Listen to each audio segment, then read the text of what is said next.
नमस्कार, आप सुन रहे हैं गूंज टाइम 0.8 एफएम, आपकी अपनी आवाज। मैं हूं आपके साथ, आपकी अपनी आरजे कल्पना। शो है एक मुलाकात में हर बार लेकर आते हैं हम खास मेहमान। और आज के हमारे खास मेहमान हैं विश्व प्रताप सिंह, प्रदेश उपाध्यक्ष, भारतीय जनता युवा मोर्चा मध्य प्रदेश। सर, बहुत बहुत स्वागत है आपका गूंज में। थैंक यू, आपका बहुत बहुत धन्यवाद, आपने मुझे बुलाया। और आज हम बहुत सारी बातें सर से जानने वाले हैं, उनकी पार्टी को लेकर, युवा मोर्चा को लेकर। सर, ये बातचीत का सिलसिला हम शुरू करें उससे पहले मैं जानना चाहूंगी, जीवन में हम लोग कहीं ना कहीं से आगे बढ़ते हैं, कहीं ना कहीं से अपने सफर की शुरुआत करते हैं।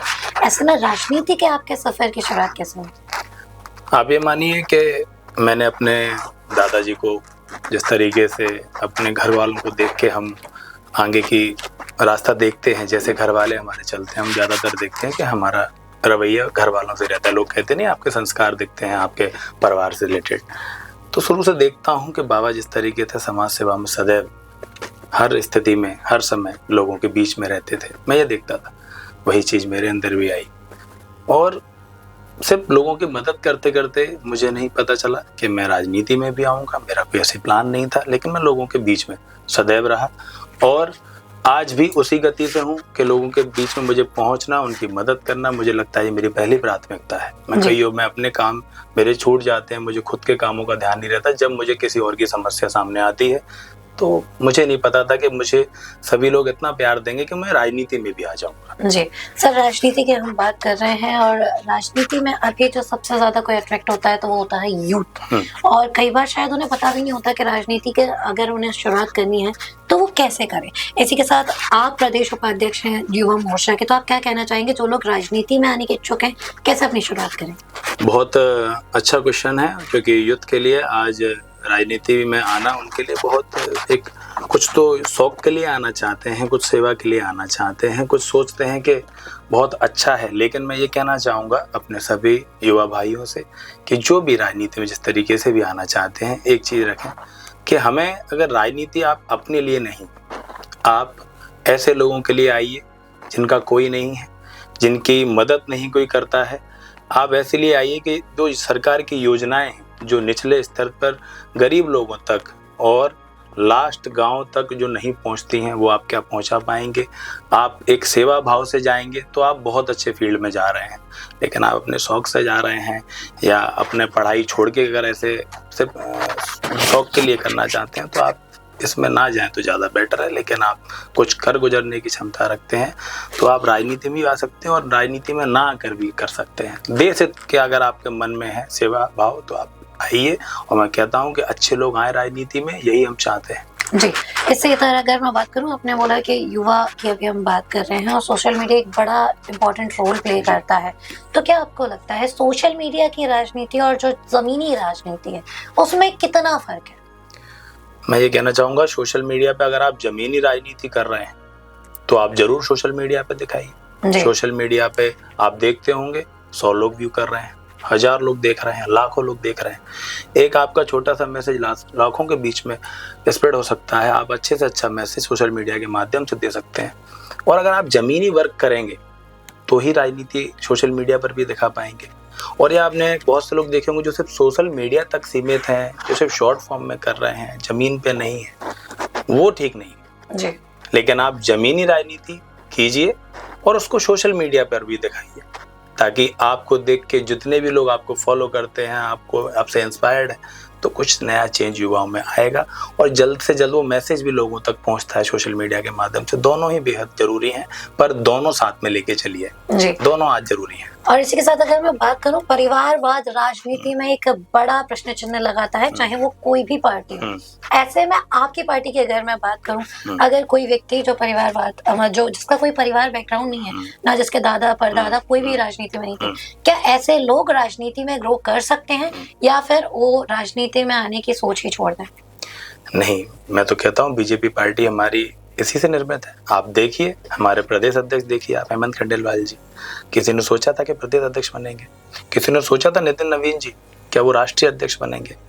किसी ने सोचा था कि हमारी पार्टी में एक ऐसे व्यक्ति को जो मंडल अध्यक्ष हो उसको कब सांसद का टिकट दे दिया जाए? कभी किसी ने सोचा? ये हमारी पार्टी का एक अहम मुद्दा है कि हम परिवारवाद से तो कोसों दूर रहते हैं। आप मुझसे ले लीजिए, मेरे दादाजी ने कभी चुनाव नहीं लड़ा, मेरे पिताजी ने कभी इलेक्शन नहीं लड़ा। हम एक व्यापारिक वर्ग से, किसान वर्ग से आने वाले परिवार से, वो जो आज प्रदेश का उपाध्यक्ष भी बन चुका है। आप सोचिए, तो क्या परिवारवाद एक, मैं नहीं जानता कि ये चीज़ सही है जी। और मैं खुल के कहता हूँ, जो नहीं है इनके परिवार में कोई राजनीति में नहीं है, वो खुल के राजनीति में आइए और अपनी सोच आगे पेश कीजिए। भाई ऐसी पार्टी है जो सबको जगह देती है। आप प्रदेश उपाध्यक्ष हैं भारतीय जनता युवा मोर्चा के। ऐसे में अगर यूथ की हम बात करें, क्योंकि चेंज मेकर जो है वो यूथ है, तो आपको क्या लगता है यूथ की प्रॉब्लम, सबसे बड़ी प्रॉब्लम क्या है? और अगर राजनीति की हम बात करें तो राजनीति को ऐसी कौन सी परेशानियां युवाओं की जिसे प्राथमिकता देनी चाहिए?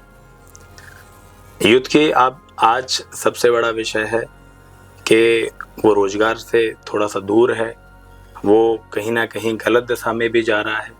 और आज यूथ एक जो नशे की ओर अग्रसर हो रहा है, सबसे बड़ा आज जो विषय है वो है जिसपे कोई चर्चा भी नहीं करना चाहता कि वो नशे से कैसे दूर हटे। वो अपना समय, अपना पैसा जो गलत जगह बैठ के खर्च कर रहा है, उसको दिशा कैसे मिले। तो युवा, जो मैं अपने सभी युवा भाइयों से ये कहना चाहूँगा, सबसे पहले तो हमें उस नशे से दूर हटना है। हमें हमारा घर देखना है, हमारे माता पिता को देखना है, उन्होंने किस स्तर पे आपको पढ़ाया, किस स्थिति में आपको बड़ा किया।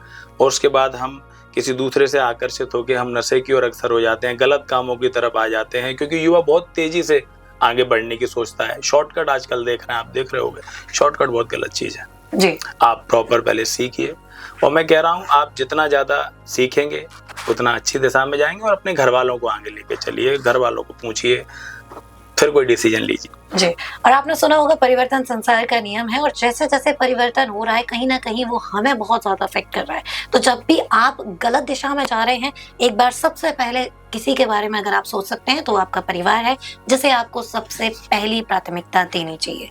सर, दूसरी बात हम कर रहे हैं, हम युवाओं की बात कर रहे हैं, और बहुत बार होता है कि बहुत सारे नए युवा हैं जो युवा राजनीति में आते हैं, कई बार शोषण का भी शिकार होते हैं, ऐसी बात नहीं है। तो ऐसे में युवाओं की ऐसी क्या, राजनीति में आने वाले युवाओं की ऐसी क्या 3 गलती होती हैं जो उनके लिए सबसे बड़ा ड्रॉबैक साबित हो सकती है? युवाओं के लिए जो जल्दबाजी करते हैं जी। किसी भी चीज में जल्दबाजी नहीं होती। चाहे आप पढ़ाई कीजिए, चाहे आप जॉब कीजिए, चाहे आप किसी भी कंपटीशन की तैयारी कीजिए, देखिए सब में समय लगता है, क्योंकि आप अच्छे से पहले सीखिए। कोई भी चीज जेड से स्टार्ट नहीं होती, वो ए से स्टार्ट होती है। और आज जो युवा हमारा, आज जो जल्दबाजी में है, जो शॉर्टकट्स देखता है, ये बहुत बड़ी गलती होती है, जिसमें उसको ड्रॉबैक मिलता है, जिसमें वो टेंशन और डिप्रेशन की ओर आगे बढ़ जाता है, हताश हो जाता है। आप जल्दबाजी नहीं कीजिए, आप शालीनता से, पेशेंस के साथ जो भी काम करना है पेशेंस के साथ कीजिए, और अच्छे सलाहकारों के साथ बातचीत करके कीजिए, सब अच्छा होगा। और जो भी करना है वो ईश्वर के अगर आप अधीन है, आप सब अच्छा होगा, मैं मानता हूँ जी। और किसी ने बहुत खूब कहा है, धीरे धीरे रे मना, धीरे सब कुछ हो। तो आराम से चीजें होने दीजिए, क्योंकि अच्छी चीजें हमेशा वक्त लेती हैं। तो जब भी चीजें वक्त लेनी है, या फिर आपके करियर में किसी भी चीज में समय लग रहा है, तो डेफिनेटली वो चीज बेहतरीन होने वाली है। बस थोड़ी सी पेशेंस की बात है। पेशेंस की बात करें तो युवाओं में सबसे ज्यादा वही नहीं है, और हम शॉर्टकट्स बहुत जल्दी ढूंढते हैं। ऐसे में बहुत कॉमन है कि हम निराश, हताश हो सकते हैं, चाहे वो हमारी पर्सनल लाइफ हो या फिर हम राजनीति की बात करें। ऐसे स्थिति में अपने आप को सेल्फ मोटिवेटेड कैसे रखें, और कैसे जीवन के इस फेज से हम अपने आप को बचा सकते हैं?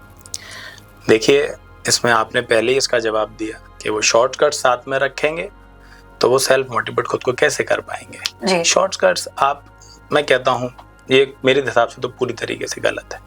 और वो सेल्फ मोटिवेट के लिए आप अपने घर को देखिए, अपने पिताजी को देखिए, अपनी माताजी को देखिए, अपनी बहन भाई को देखिए, तो आपको सारे काम इनको देख के ये समझ में आएगा कि इन लोगों की उम्मीद आपसे लगी है जी।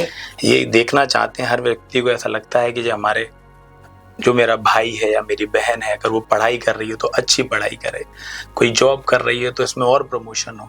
हर व्यक्ति को एक आस रहती है कि हमारा व्यक्ति आगे बढ़े। तो आप सोचिए, अगर उनकी आस आपसे टिकी हो तो आपके साथ सीधे सीधे ईश्वर का आशीर्वाद आपके साथ है। तो हताश होने की तो कोई बात ही नहीं है। जीवन में हर बार सक्सेस नहीं मिलती है, कभी भी ऐसा नहीं है कि आपको तुरंत सक्सेस मिलती जाएंगी। तो आप इतना एक्सपेक्टेशन नहीं रखिए, किसी पे निर्भर मत रहिए। आप सेल्फ में, आप भी ईश्वर का रूप है, अपने अंदर झांकिए, भगवान आपके अंदर भी बैठा है। तो आप कैसे निराश हो सकते हैं? आप भगवान के एक परछाई हैं, आप निराश होने की कोई आवश्यकता ही नहीं है। आप मेडिटेशन कीजिए, आप योगा कीजिए, आप खुद को देखिए और हर बार खुद से कंपटीशन रखिए अपना, दूसरे से कभी कंपटीशन नहीं रखिए। आपका कंपटीशन आपके खुद से होना चाहिए कि पहले हम क्या थे, आज हम क्या हैं और आगे खुद से हम कब जीत सकते हैं। तो आप कभी निराश नहीं होंगे और जो मिलेगा ईश्वर अच्छा ही देगा और आपका साथ नेचर भी लगेगा कि ये व्यक्ति बहुत मोटिवेट है, इसको तो हम कैसे निराश कर सकते हैं, ये तो पूरे घर को की आस को लेके चल रहा है, वो सक्सेस होगा। जी। और अगर आप कभी असफल भी हुए तो एक बात बहुत अच्छी है कि अगर आपको सफलता मिलती है तो यकीनन उसके साथ अनुभव भी मिलेगा, वो अनुभव आपको जीवन में बहुत काम देगा। तो याद रखिए, छोटी छोटी चीजें एक बड़ी और नई चीज गढ़ती हैं और वही छोटी चीजों को हमें समय देना है। सर, तो ये तो हमने आपसे बहुत सारी बातें की, इसके अलावा अब शुरू होता है हमारा रैपिड फायर राउंड। तो कुछ सवाल हैं जो मैं आपसे पूछना चाहूंगी। सर, युवा मोर्चा के उपाध्यक्ष हैं आप, भारतीय जनता युवा मोर्चा से। तो सबसे पहले अगर मैं बात करूं आज के यूथ की सबसे बड़ी ताकत की, तो वो क्या है? उसकी ऊर्जा, उसका जोश, ये युवा की सबसे बड़ी ताकत है। उस ऊर्जा को पॉजिटिव दिशा में ले जाए तो शायद मैं कहता हूँ देश हमारा दुनिया में सबसे नंबर 1 होगा। जी। युवाओं की सबसे बड़ी कमजोरी? मैं इसको कमजोरी भी कह सकता हूँ, अगर ये गलत दिशा में हुआ तो ये कमजोरी भी है।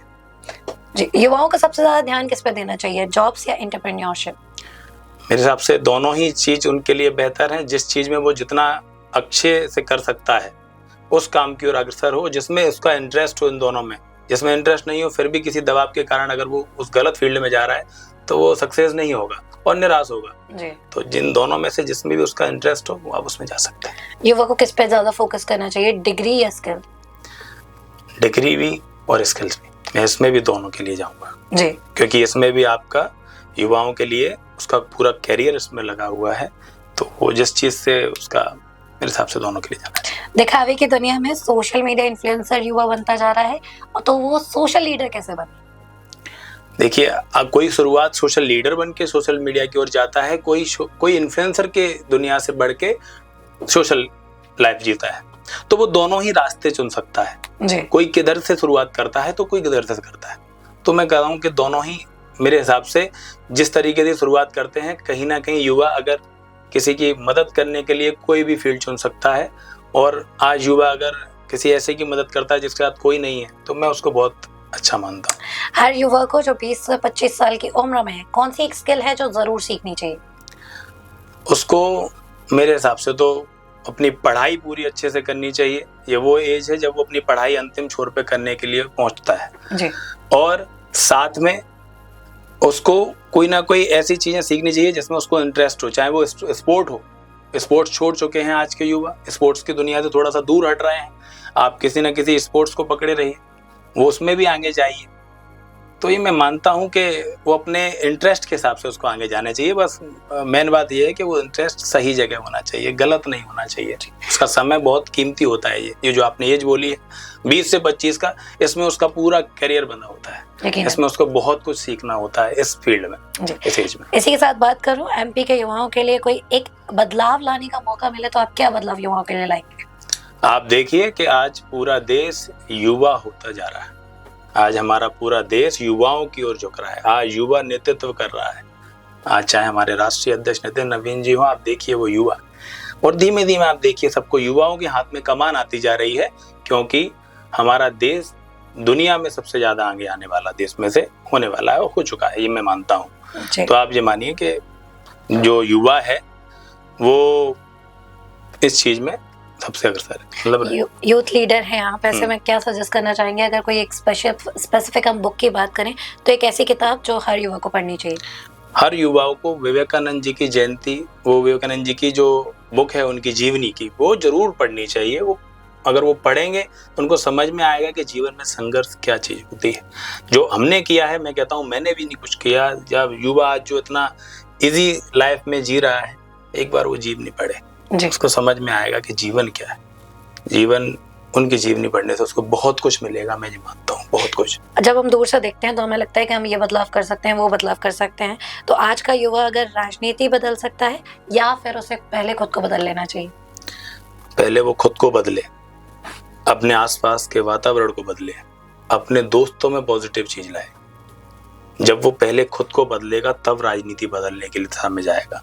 आज अगर मैं पॉजिटिव हूँ तो मैं सबको पॉजिटिव कर सकता हूँ। यकीनन। अगर कोई युवा असफल होकर हार मानने वाला है तो उसे एक लाइन में आप क्या कहेंगे? मैं कहूँगा हार मान ही नहीं सकता वो युवा, और ना मानना चाहिए। ये लाइन जिन युवाओं के लिए है, मैं उनके लिए एक ही मैसेज आपके चैनल के माध्यम से देना चाहूँगा। वो असफल नहीं हुआ है, वो सीख रहा है, वो और अच्छे से तैयार हो रहा है। वो हार क्यों मान रहा है? मैं नहीं कहता कि कोई भी युवा, मेरा कोई भी भाई हार माने। वो हार नहीं माने, वो लड़ता रहे, और देखना हर रात के बाद सवेरा जरूर होता है। वो उस चीज को मन में रखे, हार नहीं माननी है। हार नहीं मानेगा, वो सूरज भी उगेगा, उसका सवेरा भी होगा। 2026 में राजनीति में आने वाले नए युवाओं के लिए आपकी एक सलाह? मेरी सलाह यही है कि आप राजनीति को एक सेवा के भाव में देखें। आज दुनिया की सबसे ज्यादा पॉपुलेशन भी हमारे भारत में है। पूरा युवा आज राजनीति की ओर भी देख रहा है कि हमारे लिए क्या कर सकते हैं लोग जी। तो आप सोचिए कि अगर राजनीति 26 में युवा के हाथ में आए तो वो देश हित में काम में करे, जातियों में ना बटे, हम सभी एक रहें। आज हमारी लड़ाई कई आप देखते हो पड़ोसी देश हम सब पे निगाह रखे हैं, क्योंकि आज भारत ही एक मजबूत ताकत से खड़ा हुआ है। वरना आप देखिए सभी देश आपस में लड़ रहे हैं। आप देख रहे होंगे युद्ध चल रहा है कहीं कुछ, लेकिन हमारा भारत एक आत्मनिर्भर भारत की ओर बढ़ चुका है। और आप देख रहे हैं हर युवा आत्मनिर्भर भी हो रहा है। और 26 में मैं चाहूंगा कि हमारे सभी युवा भाई आत्मनिर्भरता की ओर भी जाएं और राजनीति में एक अच्छी दिशा दिखाएं सभी। यकीनन। और जितना हम इंडिपेंडेंट रहेंगे, जितना सेल्फ डिपेंडेंट रहेंगे, उतना ही कम हम दूसरों पर डिपेंडेंट रहेंगे। और यही सबसे बड़ी बात है, क्योंकि आपस में मतभेद हो सकते हैं, मनभेद हो सकते हैं, लेकिन जब बात राष्ट्र की आए, राष्ट्र हित में आए, तो एकजुट होना हमारी सबसे बड़ी ताकत है। Thank you so much sir. आज हमने आपसे बहुत सारी बातें की, बहुत सारी बातें जानी। जाते जाते ग्वालियर को क्या कहना चाहेंगे? मैं बताऊंगा कि ग्वालियर बहुत ही तेजी से प्रकृति की ओर बढ़ रहा है और विकास की ओर बढ़ रहा है, लेकिन हम आम नागरिकों को भी उस विकास की ओर देखना चाहिए कि वो कैसे कर रहे हैं। हमें मॉनिटरिंग भी करनी चाहिए, क्योंकि आज जब हमारा ग्वालियर बढ़ रहा है तो कहीं ना कहीं पूरा देश ग्वालियर को देख भी रहा है। लेकिन यहाँ के युवा भी आगे आए और देखें। और मैं युवाओं के लिए एक छोटा सा मैसेज और देना चाहूँगा आपके चैनल के माध्यम से, कि जब भी कोई भी युवा कोई भी काम करे, या हम और आप भी कोई भी काम करें, हम ये सोच लें कि हमारे माता पिता हमें देख रहे हैं। जब भी हमारे माता पिता हमारे सामने होते हैं तो क्या कभी हमारे मुंह से कोई भी गलत शब्द निकलता है? तो क्या कभी भी हम कोई गलत काम कर सकते हैं? हमें दिखता है कि हमारे माता पिता हमें देख रहे हैं, वो हो या ना हो, लेकिन आप ये सोचिए कि वो आपको कहीं भी हो, वो आपको देख रहे हैं। कई युवाओं के माता पिता जल्दी समय से पहले उनको छोड़ के भी चले जाते हैं, लेकिन मैं फिर भी कहूँगा वो कोई भी काम करें, जॉब करें, पढ़ाई करें, राजनीति करें, समाज सेवा करें, मैं कह रहा हूँ कोई भी काम करें, वो ये जरूर सोचें कि उनके माता पिता की आंखें आपको देख रही हैं। विश्वास मानिए वो कभी गलत दिशा में नहीं जाएंगे। और अगर आप ऐसा सोच के चलते हैं तो साक्षात ईश्वर का आशीर्वाद आपके साथ रहेगा। मैं यही कहना चाहूँगा युवाओं को, सदैव अपने माता पिता को साथ लेके चलें। उनके बड़े बूढ़े सब आपको देख रहे हैं, आप कभी गलत काम नहीं करेंगे। अगर आपको लग रहा है कि वो हमें देख रहे हैं तो सदैव अच्छे दिशा में जाएंगे और जीवन सफल बनाएंगे। यकीनन दुनिया का सबसे युवा देश है भारत, और युवा ही इस देश की सबसे बड़ी ताकत है। ऐसे ही यूथ से हम आपकी इंट्रोडक्शन कराते रहते हैं। और इसी क्रम में आज हमारे मेहमान थे सर, जिनसे हमने ढेर सारी बातें की। Thank you so much sir for your precious time. आपका बहुत बहुत धन्यवाद, बहुत बहुत आभार। आपका भी बहुत बहुत धन्यवाद, बहुत अच्छा लगा। सो ग्वालियराइट्स, ये था एक मुलाकात में आज का सफर। अगले हफ्ते फिर होगी आपसे मुलाकात एक नए मेहमान के साथ। तब तक आप कहीं मत जाइए, सुनते रहिए मेरी कल्पना के साथ गूंज 90.8 FM, आपकी अपनी